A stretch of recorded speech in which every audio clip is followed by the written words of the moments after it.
Paz do Senhor, irmãos, vamos para mais um comentário da lição bíblica. Desta feita a lição de número 4. Ela está inserida no capítulo 5 e 6 da primeira carta de Paulo aos Coríntios, que é o tema do nosso segundo trimestre. Como sempre, a lição ela traz 3 objetivos, e o primeiro objetivo é entender que devemos fugir da imoralidade. O segundo objetivo é saber que as associações ruins prejudicam o nosso testemunho. Aquele provérbio, né, que as más companhias corrompem os bons costumes. E o terceiro é compreender que é preferível sofrer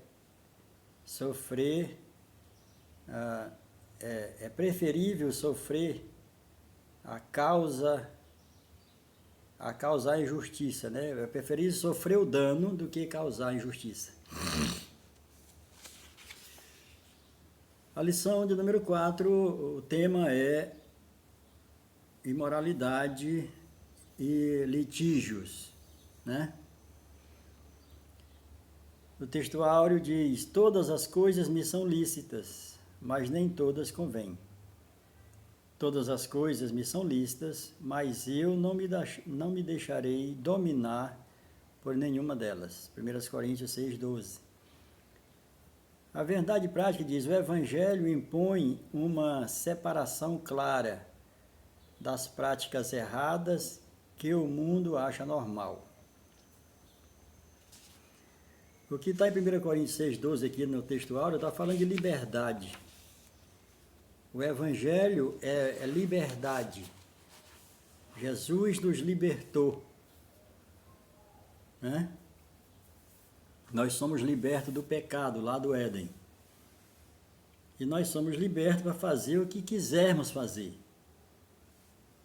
Só que nós somos libertos não para fazer o que nós queremos, mas para fazer o que é certo. Liberdade não é fazer o que quer, é fazer o que é certo. E muita gente confunde essa situação.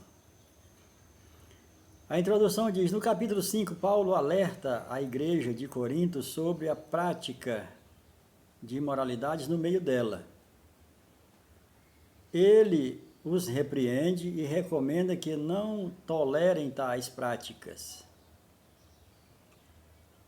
Não é os praticantes, é as práticas, né?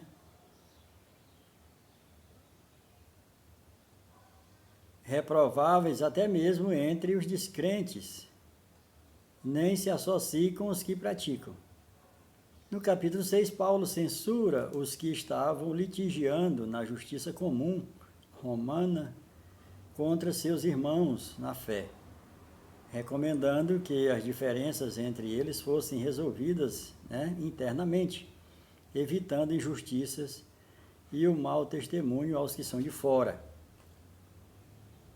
E ao final, Paulo censura práticas impuras que estavam sendo aceitas como normais pelos crentes coríntios, ressaltando que o nosso corpo também pertence ao Senhor, né? Pelo que devemos glorificá-los. O Senhor Jesus nos comprou, pagou um alto preço por nós. Nós éramos escravos do diabo e Jesus nos compra, agora nós somos escravos de Cristo. E Ele nos comprou por inteiro, corpo, alma e espírito. Quando Ele nos comprou, nós nascemos de novo. 1 Coríntios 6:17 vai estar dizendo que agora nós somos um corpo, com o nosso espírito se volta a unir novamente com o Espírito de Deus, como era antes da queda do Éden. Agora a nossa alma e o nosso corpo vai ser trabalhado, né, por essa mudança de vida que é chamada de metanoia, a salvação, né? Da alma é uma metanoia, uma transformação, não é da noite para o dia. É isso que os coríntios estavam enfrentando. A pessoa se converte e ela não muda ali da noite para o dia. Eu me converti essa noite, hoje de manhã estou transformado. Não, você nasceu de novo. O Espírito novamente fez-se um Espírito com o Espírito de Deus. Aquele que se une com o Espírito de Deus torna-se um com ele.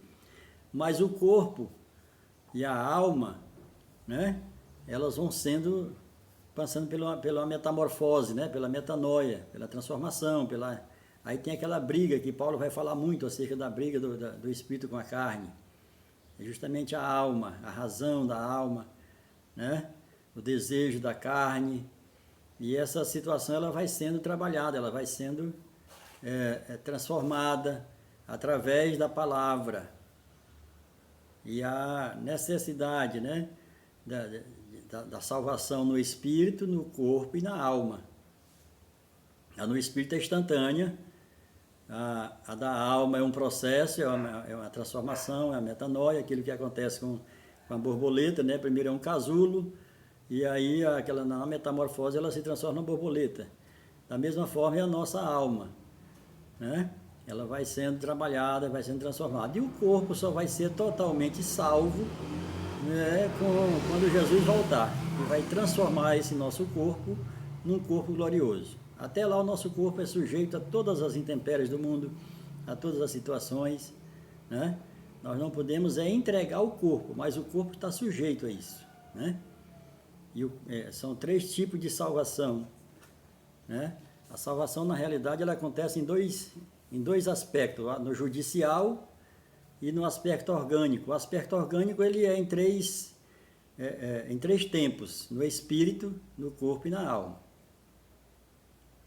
Mas agora, a salvação judicial ela é imediata, né? Houve uma inflação lá no Éden e judicialmente o Senhor vai e resolve essa causa matando o filho, né?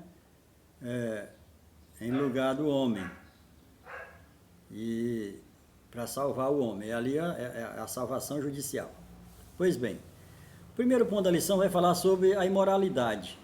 O povo de Corinto era famoso por sua imoralidade. Tamanha era essa fama que quando os romanos queriam se referir a uma prostituta, eles utilizavam a expressão moças de Corinto.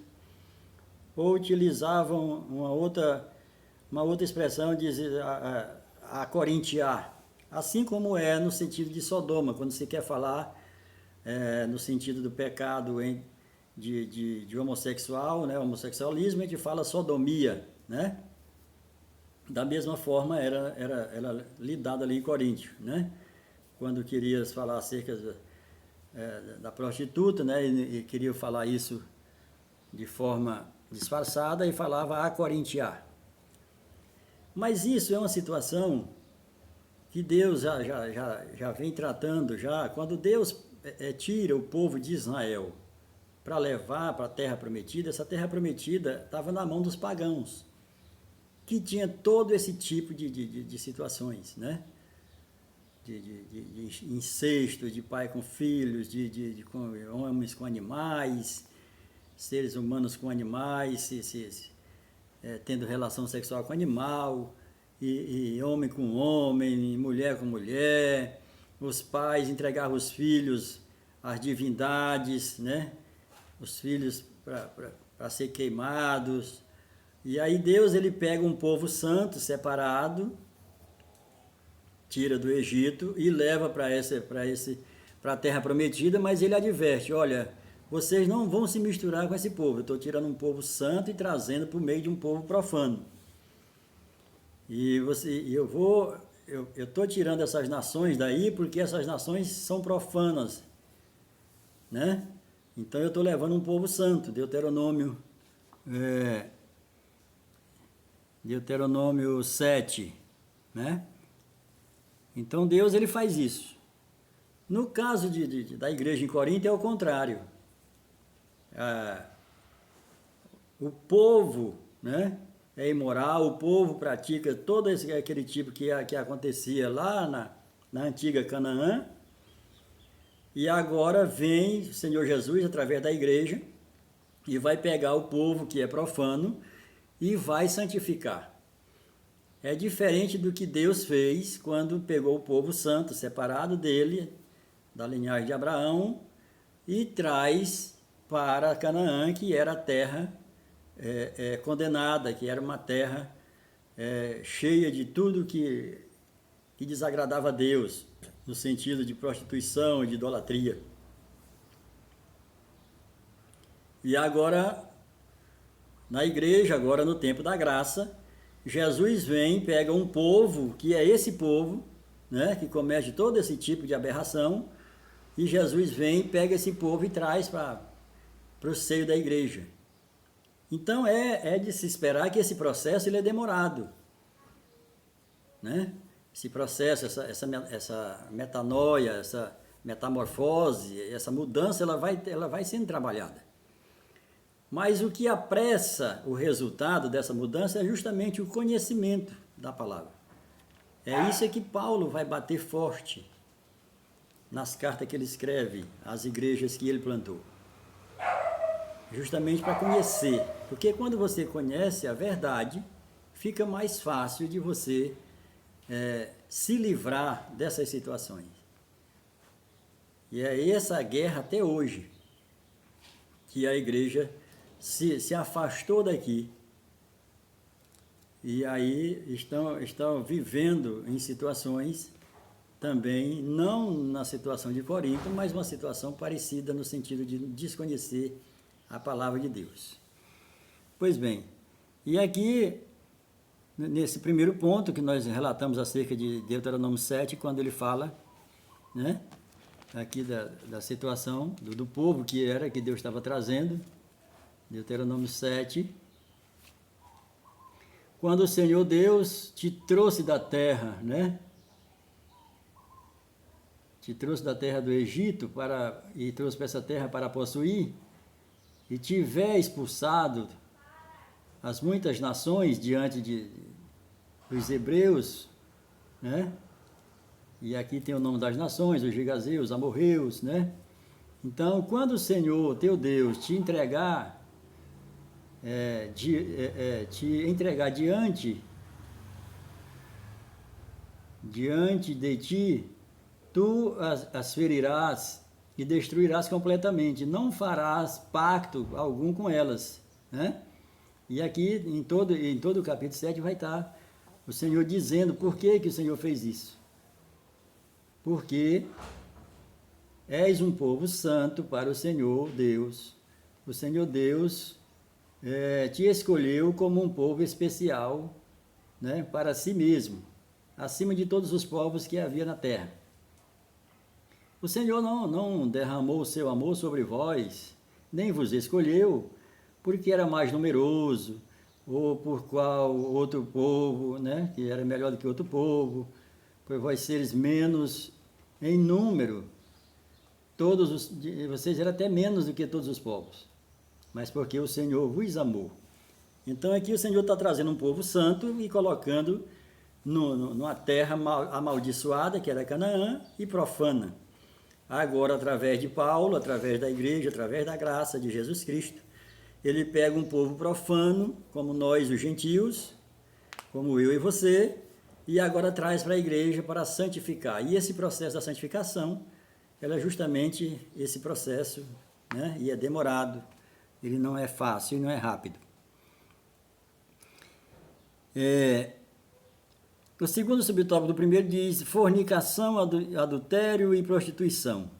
O conteúdo, né, e contudo, andeis vós ensoberbecidos e não chegastes a lamentar para que fosse tirado do vosso meio quem tamanho traje praticou, né? E aqui a igreja, no passado, ela cometeu muitas situações, ao invés de ensinar, né, de perdoar, simplesmente tirava a pessoa do meio, sem explicar, sem ensinar. E isso, às vezes, até hoje ainda acontece. Mas é necessário, a palavra disciplina, ela não é matar. Inclusive, vai ter disciplina lá no Tribunal de Cristo, né? Lá vai ter disciplina, tem os filhos que vão ser disciplinados. Mas não é para matar, é para consertar. Então, Paulo adverte, essa situação deveria ser lamentada, quer dizer, a igreja deve lamentar quando tem um problema dessa situação, mas deve curar, deve tratar através da palavra, né? Dentro da perspectiva bíblica, entende-se a fornicação, a prática do sexo por solteiro, né?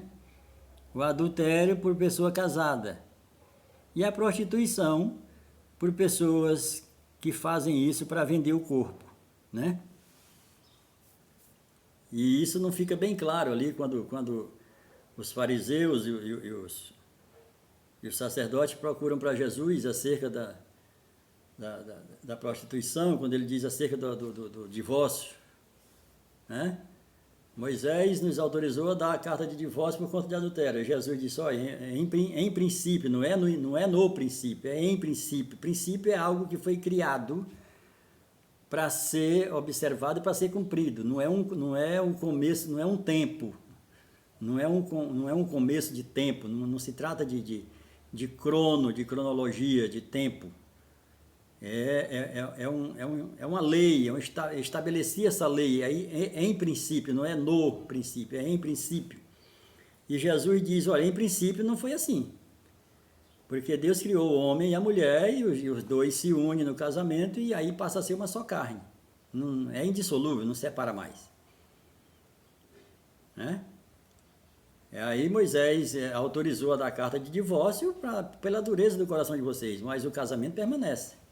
Tanto que lá naquela escolha lá em Atos, nas escolhas dos diáconos, os apóstolos vão dizer, olha, vamos estabelecer aqui o diácono, que nós temos que nos ocupar só com a palavra, com a pregação, e vamos estabelecer alguém para cuidar aqui da ação social e tudo. E como é que vai ser? Não, vai ser homens de boa índole, de boa reputação, né, reputação ilibada, e marido de uma só mulher. Marido de uma só mulher por quê? Ou seja, que só casou uma vez. Mas até hoje a igreja não tem esse esclarecimento, esse ensinamento.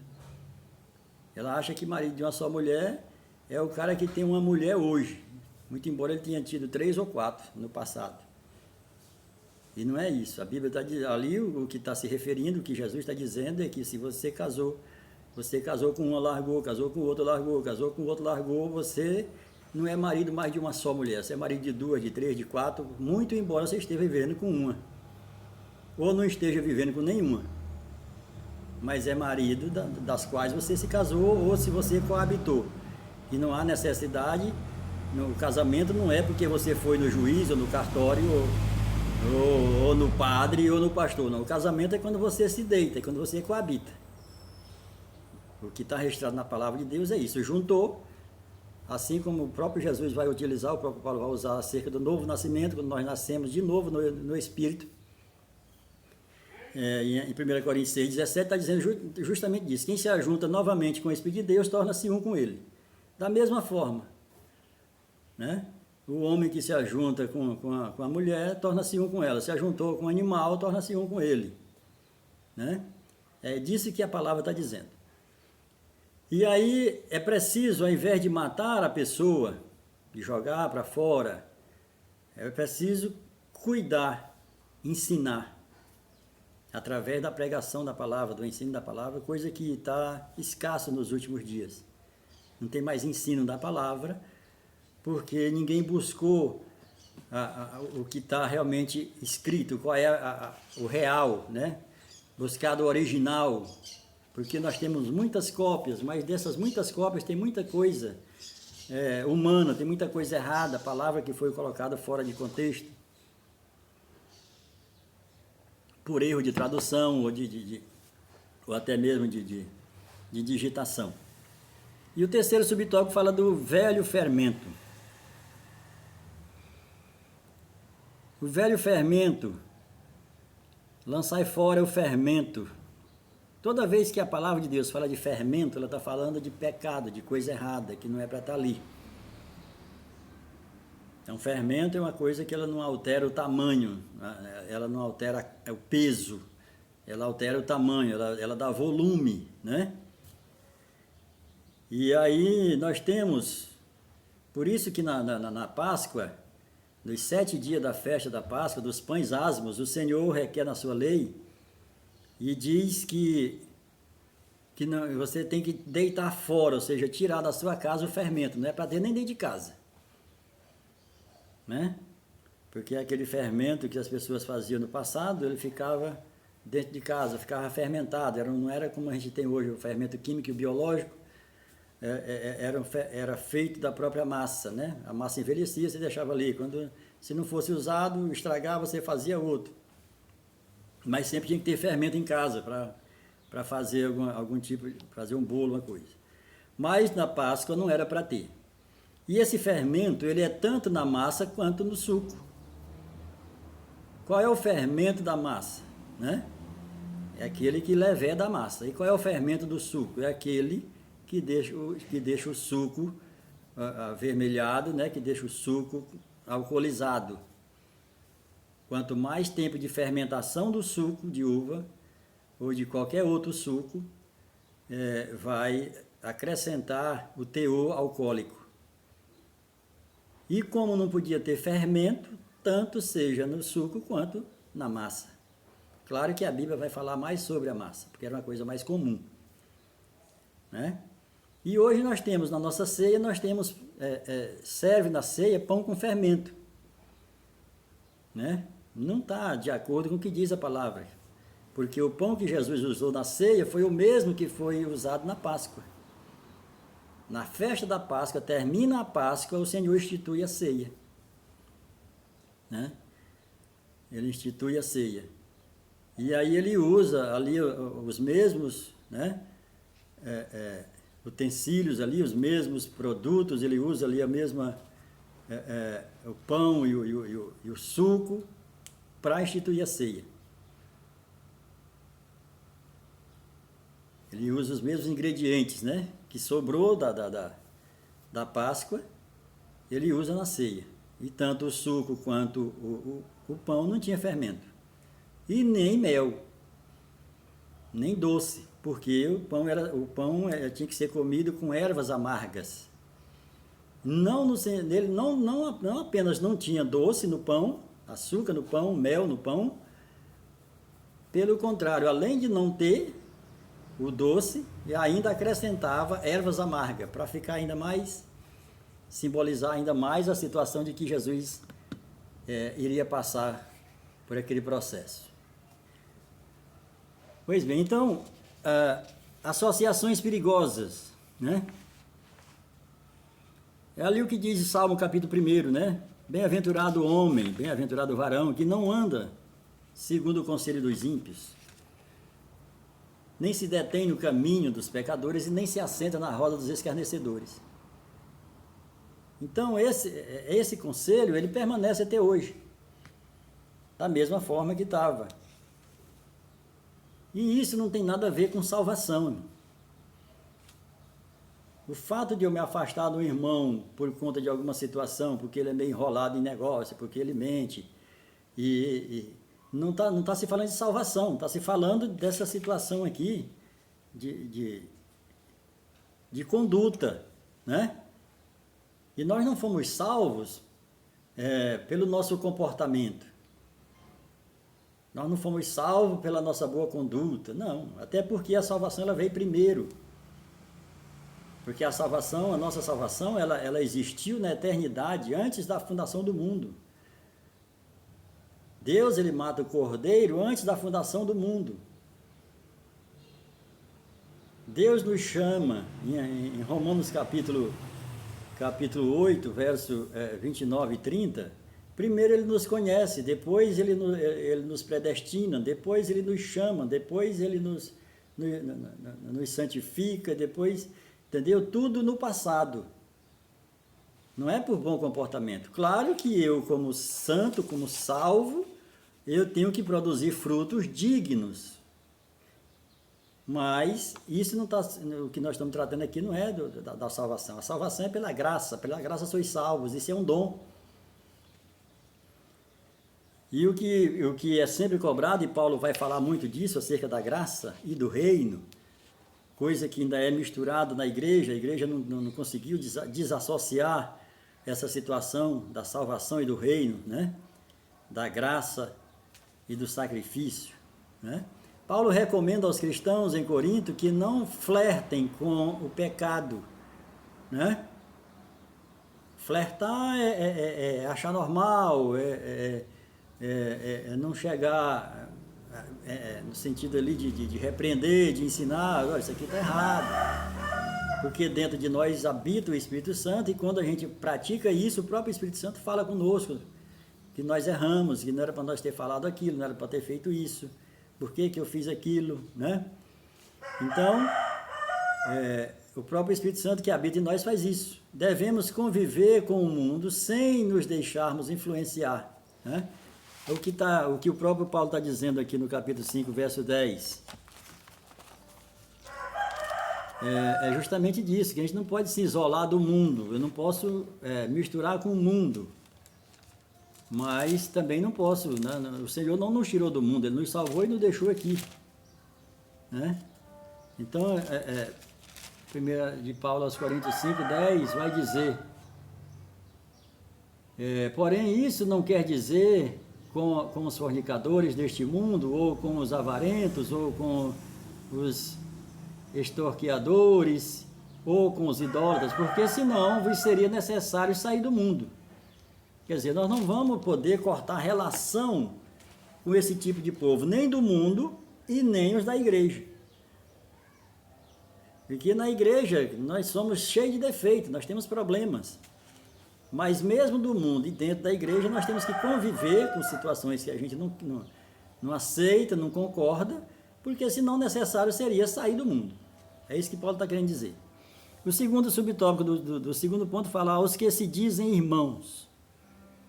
Mas agora vos escrevo que não vos associeis com alguém que se dizendo irmão foi impuro, ou avarento, ou idólatra, ou maldizente, ou beberrão, ou roubador, com esse tal, nem ainda com mais, né? Observe que Paulo está dizendo com esse irmão, é crente, né? Mas agora vos escrevo que não vos associeis com alguém, né?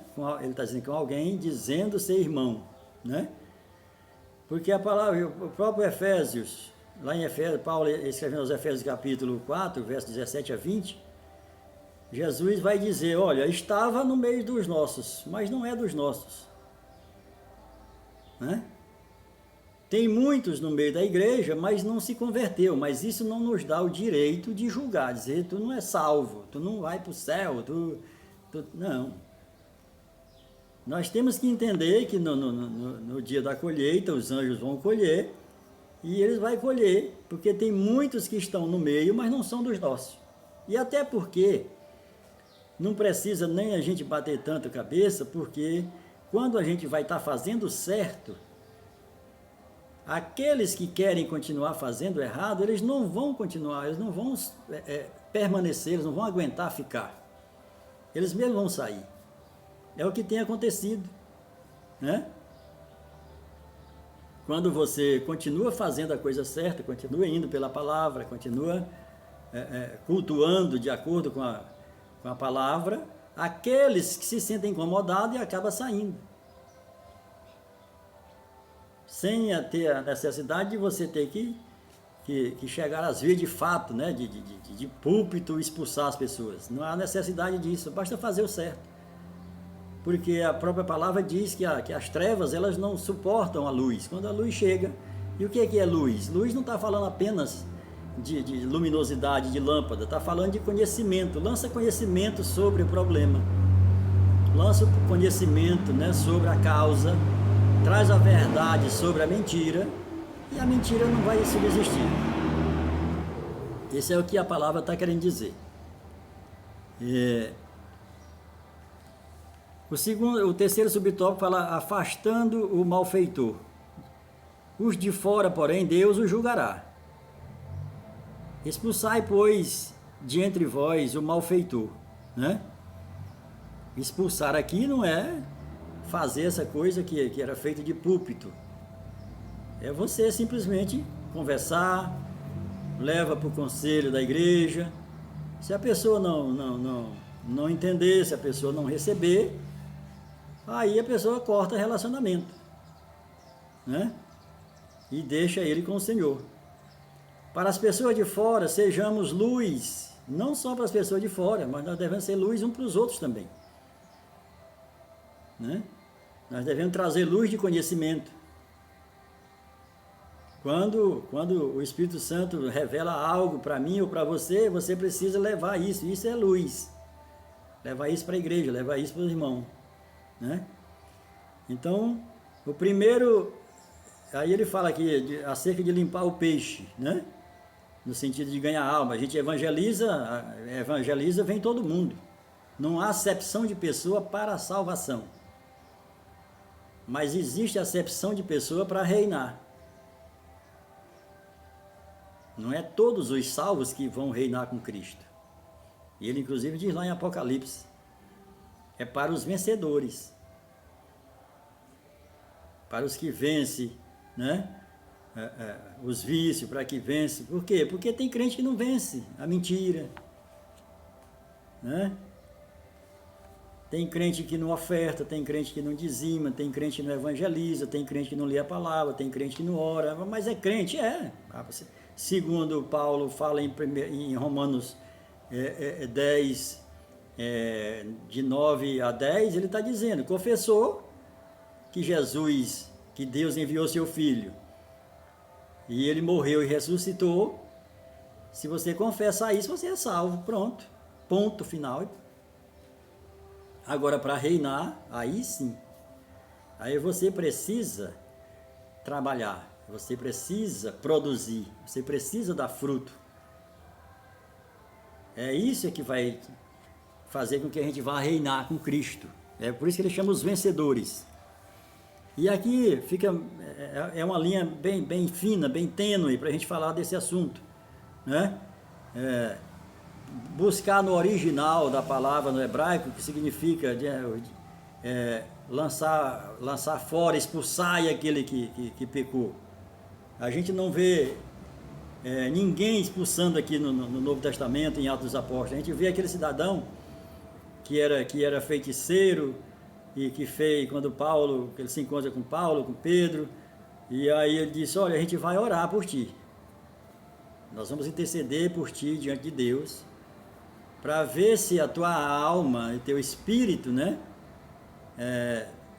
seja salvo. Agora o teu corpo vai passar, o teu corpo vai sofrer, né? E assim também como nós, os que forem escolhidos, os que forem vencedores, apresentar suas obras lá diante do tribunal de Cristo, essas obras vão ser lançadas no fogo. E aí lá está escrito assim, as obras do tal se queimou, o tal é salvo, mas as obras se queimou. Então esses que as obras se queimou, ele não vai reinar, porque não escapou nada das obras que ele fez. Não significa que não é salvo. Ninguém vai para o tribunal de Cristo sem ser salvo. Aquele tribunal lá não é para julgar entre a salvação e quem não é salvo, não, é para julgar as obras. Se Deus se agradou, se Jesus se agradou das obras, se Deus recebeu as obras ou se não. Não tem nada a ver mais, porque em Romanos 1, em Romanos capítulo 8, 1, Paulo está dizendo, né? Que aquele que está em Cristo, nova criatura é. As coisas velhas passaram, né? Você nasceu de novo, não tem mais como voltar atrás. Agora a questão de reinar, e aí é para aquele que produzir. É por isso que você vai ver tantas parábolas, o Senhor cobrando, eu dei talento, eu dei 1 para um, 2 para outro, 3 para outro, 5 para outro, aliás, 3 para outro e 1 para outro. Então ele vem cobrar justamente aquilo, cadê eu entreguei vocês, cadê o resultado? Cadê o lucro? Né? E aí nós temos que apresentar, porque ele deu para cada um. E é isso que ele vem cobrar. E aí isso é misturado na igreja como salvação. Quando Jesus ele diz, eu não vos conheço, ele não está utilizando o nosso linguajar, eu não conhecer uma pessoa. Ele está dizendo, igual a gente usa um provérbio, quando a pessoa comete algo que não é da índole dele, a gente diz, rapaz, eu estou te desconhecendo. Quando eu vi essa obra aqui, essa situação aqui, eu jamais pensaria que era tu. Agora, te vendo aqui, sendo o autor disso aqui, eu não te conheço. É isso que Jesus está dizendo. Não é que Jesus não conhece, sendo que foi Ele que nos criou.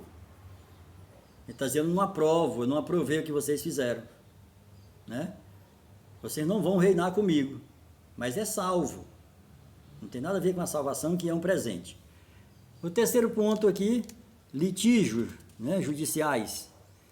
Paulo, o próprio Jesus já tinha falado isso, né? Se alguém convidar para andar 1 milha, ande 2, se pedir a túnica dele também, a capa, né?